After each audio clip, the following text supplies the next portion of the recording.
Hi, it's Danielle Winger. I am doing my response to the first few chapters of our textbook and Dr. Forth's podcast about the history of counseling. Um, One of the most important aspects I felt like for the development of our history of counseling was in the 1980s, and reading through that portion of the textbook and listening to Dr. Forth's speech, I learned that KCREP went ahead and included multicultural counseling during this era. I felt like this was one of the most important parts of our history as counselors because we will be working with clients of all different types of cultures, backgrounds, socioeconomic statuses, education, race. And I felt like prior to the 1980s, counselors were using a standard which our textbook states as a group of white, middle-aged, middle to upper class as their standard for counseling and assessing, and that if a client did not make adequate progress in comparison to that standard, the white male middle-aged standard, that they were seen as not making progress, not improving in their counseling. Their issues or their presenting problems weren't getting any better. And now we know better.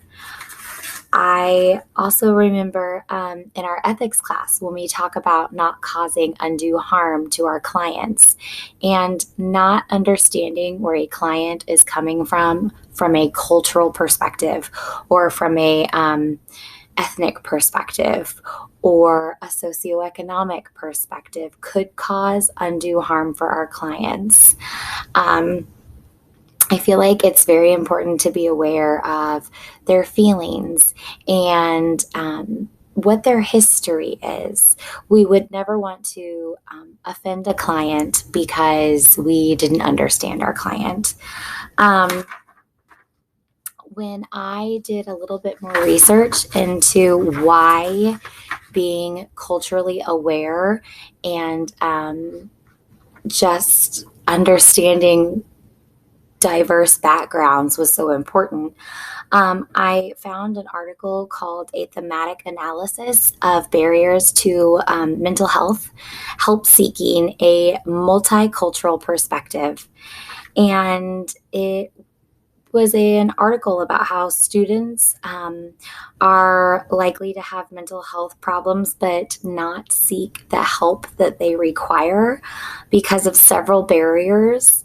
A few of the barriers were stigma. They were afraid of the stigma attached to mental health and accepting help for any presenting problems they may have. A lack of knowledge about mental health, a lack of knowledge of the services that are out there, a lack of services or not understanding what is available to them. And I loved this article because it was about students in a different country and how they perceived counseling. And one of the quotes that I found interesting was that language alone can be a giant barrier when you are with a client seeking mental health help. And that if you have an issue with language between the client and the counselor, that even finding the correct words for your feelings can decrease the amount of progress that a client could make, not being able to understand each other. So, in all, I thought the most important, or one of the most important pieces of our history for counseling was in the 1980s when they addressed the need for multicultural counseling and awareness for diverse backgrounds and people.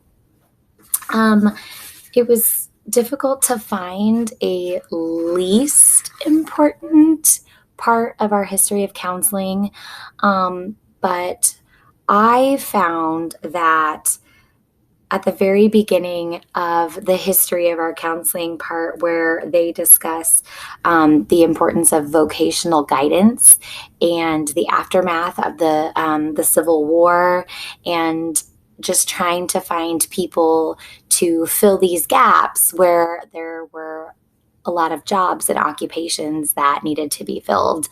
Um, I felt like that wasn't the most important part of our history of counseling, um, because it was more towards vocational guidance, where I felt like people learned more and maybe needed a better understanding of the mental health aspect of counseling.